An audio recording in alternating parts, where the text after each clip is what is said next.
জোচ্চোর, তোমাদের ফাঁসিতে চড়ানো উচিত। সোমবার স্কুল সার্ভিস কমিশনের দুর্নীতি মামলায় কলকাতা হাইকোর্টের ডিভিশন বেঞ্চের রায়ের পরে এমনই বললেন তমলুক লোকসভা কেন্দ্রের বিজেপি প্রার্থী তথা হাইকোর্টের প্রাক্তন বিচারপতি অভিজিৎ গঙ্গোপাধ্যায়, যিনি প্রথমে এসএসসি নিয়োগ দুর্নীতি মামলায় সিবিআই তদন্তের নির্দেশ দিয়েছিলেন। 2021 সালের নভেম্বরে সেই নির্দেশের পর অনেক আইনি লড়াই চলেছে। শেষ পর্যন্ত আজ 2016 সালের পুরো নিয়োগ প্রক্রিয়া বাতিল করে দেওয়ার নির্দেশ দিয়েছে হাইকোর্টের বিচারপতি দেবাংশু বসাক এবং বিচারপতি মোহাম্মদ সাব্বর রশিদির ডিভিশন বেঞ্চ। অর্থাৎ বাতিল হয়ে গিয়েছে 25,753 জনের চাকরি, শুধুমাত্র একজনের চাকরি থাকছে। মানবিক কারণে ক্যান্সারে আক্রান্ত সোমা দাসের চাকরি বাতিল করেনি হাইকোর্টের ডিভিশন বেঞ্চ।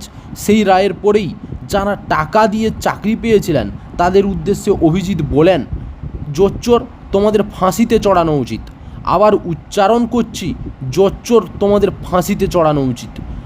যোগ্য প্রার্থীর জন্য প্রার্থনা করব, জানালেন অভিজিৎ।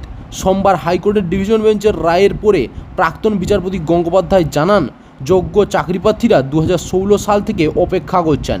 8 বছর হয়ে গিয়েছে, তারা যাতে দ্রুত চাকরি পান সেজন্য প্রার্থনা করব।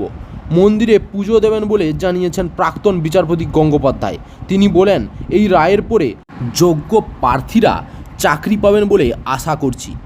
আরও কঠোর রায় ডিভিশন বেঞ্চের, জানালেন অভিজিৎ। হাইকোর্টের রায়ের পরে অভিজিৎ বলেন, ডিভিশন বেঞ্চ আরও কঠোর হয়েছে। আমি যতটা কঠোরতা আমি দেখতে পারিনি তার থেকেও বেশি কঠোর হয়েছে ডিভিশন বেঞ্চ। উল্লেখ্য, সুপ্রিম কোর্টের নির্দেশে হাইকোর্টের ডিভিশন বেঞ্চ সেই মামলার শুনানি দিয়েছে। বিষয়টি নিয়ে শিক্ষানুরাগী ঐক্যমঞ্চের সাধারণ সম্পাদক কিঙ্কর অধিকারী বলেন, এসএসসির দুর্নীতির বিরুদ্ধে রায়ের মধ্য দিয়ে যেন কোনোভাবেই যোগ্য ব্যক্তিরা শাস্তি না পান তা নিশ্চিত করতে হবে।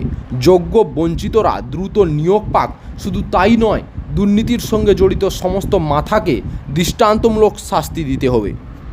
চাকরির খবর থেকে শুরু করে নিয়োগের খবর থেকে শুরু করে ঝড় ঝঞ্ঝা, দেশ বিদেশ, রাজ্য, জেলা এবং আপনার শহরের খবর একটা চ্যানেল আমাদের newsbangla.com সবার আগে আপনারা পেয়ে যাবেন। তাই চ্যানেলটাকে অতি অবশ্যই সাবস্ক্রাইব করে পাশ থেকে বেল আইকনটা ক্লিক করে অল নোটিফিকেশান অন করে রাখুন। জয় হিন্দ, জয় ভারত।